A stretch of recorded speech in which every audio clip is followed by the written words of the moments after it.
How do you make chokecherry jam? If you have ever wondered how to turn those tart little chokecherries into a delicious jam, you are in for a treat.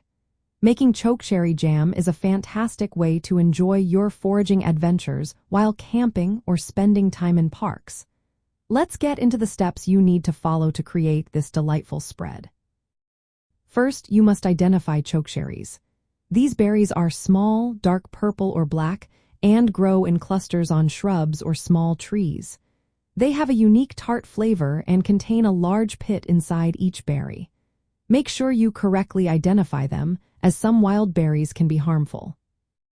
Once you have gathered ripe chokecherries, it is time to prepare them. Start by removing any stems, leaves, or debris. Rinse the berries thoroughly under cool water to clean them.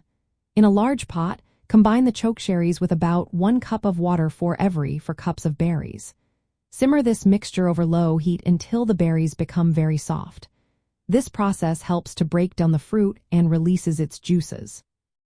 After the berries are soft, use a spoon or potato masher to press them through a fine mesh sieve or cheesecloth. This step separates the juice and pulp from the seeds and skins, which you will not use in the jam. Collect the juice and pulp in a bowl. If you have a food mill, that works well too.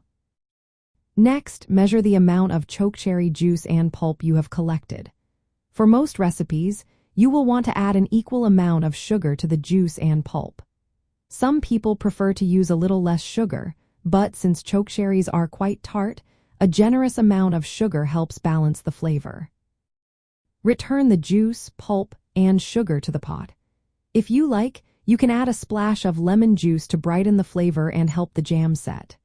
Some recipes also suggest adding a small amount of butter to reduce foaming, but that is optional. Bring the mixture to a boil, stirring often to dissolve the sugar and prevent it from burning. To help the jam thicken properly, you can add pectin. Pectin is a natural substance found in fruit that helps jams and jellies set.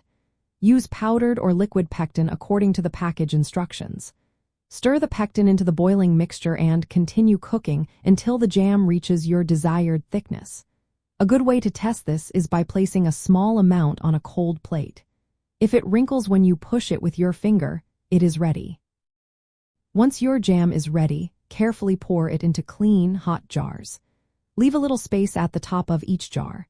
Seal the jars and process them in a boiling water bath for about 15 minutes if you plan to store them at room temperature. If you are at a campground and do not have canning equipment, you can store the jam in the refrigerator and use it within a few weeks. Chokecherry jam is a wonderful way to enjoy the fruits of your foraging efforts while camping or spending time in parks. It pairs beautifully with bread, pancakes, or even as a sweet addition to your campfire meals. Just remember to follow local regulations about foraging and leave enough berries for wildlife and other visitors. Happy foraging and enjoy your homemade chokecherry jam.